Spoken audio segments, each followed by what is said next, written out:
Hello and welcome students. আমি Arbaaz sir আজকে তোমাদের জ্ঞানজ্যোতি কোচিং সেন্টারতে সবাইকে জায়গায় ওয়েলকাম। আচ্ছা, আমাদের অলরেডি অনেক কিছু ডিসকাশন অনেক আগেই হয়েছিল। আমি তাও আজকে সায়েন্স ফ্যাকাল্টি তোমরা যারা নতুন নতুন ভিডিও দেখতেছো, তো আমি আরেকবার জিনিসটা সবাইকে বলার চেষ্টা করব। তোমরা যারা সায়েন্স ফ্যাকাল্টির থেকে যে কোনো সাবজেক্ট তুমি যদি অনার্স পড়ো, তাহলে অবশ্যই আমাদের সাথে যোগাযোগ করার চেষ্টা করবা এবং আমরা সেই সব জিনিস তোমাদের কাছে প্রোভাইড করব।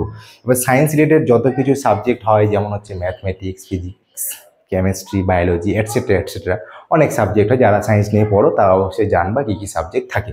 আমি আর কিছু বললাম না, আজকে আমাদের মেন টপিক হচ্ছে, সেটা হচ্ছে ম্যাথমেটিক্সের। আমি একটা জিনিস তুলে ধরার চেষ্টা করব। অলরেডি আমি ম্যাথমেটিক্সের মেজর কোর্সের যে সিলেবাস আছে সেটা সম্পর্কে বলেছি, এবং সেই সিলেবাসের সম্পর্কে আমি কয়েকটা জিনিস বাকি রেখেছি। অবশ্যই সেগুলো পরবর্তী ভিডিওতে বলবো।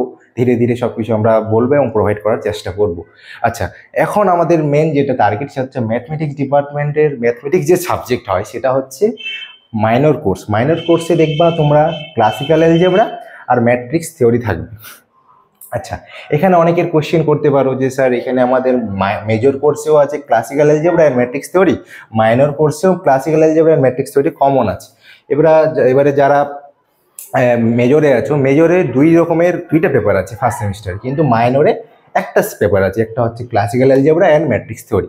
আচ্ছা, তোমাদের যে এই পরীক্ষাটা হবে সেটা থিওরিটিক্যাল যেটা এক্সাম হয় সেটা হবে 60তে থিওরি এক্সাম, আর 20 মার্কস ওটা আলাদা দেওয়া হবে। ওটা তোমাদের কলেজ কিভাবে বলবে সেটা তোমাদের উপর ডিপেন্ড করছে, তোমাদের কলেজের প্রফেসরদের উপর।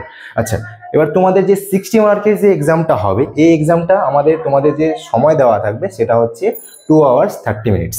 এই 2 ঘন্টা 30 মিনিটের মধ্যে তোমাদের এই ক্লাসিক্যাল অ্যালজেব্রা ম্যাট্রিক্স থিওরির যা যা আছে সব কিছু তোমাদের লিখতে হবে। আচ্ছা, তো মাইনর কোর্সের মধ্যে এই ক্লাসিক্যাল অ্যালজেব্রা ম্যাট্রিক্স থিওরি মধ্যে তোমরা শুনে মনে হচ্ছে ভাবতেছো যে আমরা তো এইসব জিনিস ক্লাস 11-12-এ পড়িনি। অবশ্যই যারা ইংলিশ মিডিয়াম থেকে এসেছো বা ইংলিশ মিডিয়াম কোনো স্কুল থেকে বিলং করছো, কলেজে ঢুকেছো, তাদের অবশ্যই অনেক আগেই কিছু এগুলো জিনিস ছিল। কিন্তু যারা ওয়েস্ট বেঙ্গল আমাদের গভর্নমেন্টের বোর্ডে আছো, তারা হচ্ছে কি, সেটা হচ্ছে ক্লাসিক্যাল অ্যালজেব্রা ম্যাট্রিক্স থিওরি, এগুলো যে নতুন জিনিস শিখতে পারবা।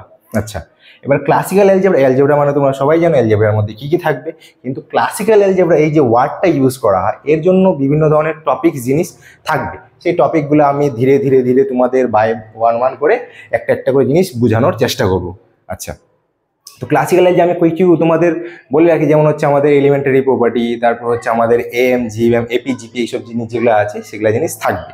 আচ্ছা, ম্যাট্রিক্স থিওরির মধ্যে ওই আইগেন ভ্যালু, আইগেন কী কী থাকবে সেসব জিনিস আমরা পরবর্তী ভিডিওতে প্রত্যেকটা জিনিসের আলাদা আলাদা করে আলোচনা করব এবং বিশ্লেষণ করব। আচ্ছা, তো আজকের ক্লাসটা এইটুকুই থাকবে তোমাদের কাছে। জাস্ট আমার আজকে যে টপিকটা ছিল তোমাদের কাছে, অনেকে প্রবলেম হচ্ছিল যে মাইনর কোর্সে কী আছে, মেজর কোর্সে কী আছে, সময় কত, অনেকে অনেক রকমের কথা বলছিল। তো আমি সেজন্য এই জিনিসটা তোমাদের কাছে প্রোভাইড করলাম যাতে তোমাদের সুবিধা হয়। তো ঠিক আছে, সবাইকে জানাই থ্যাংক ইউ।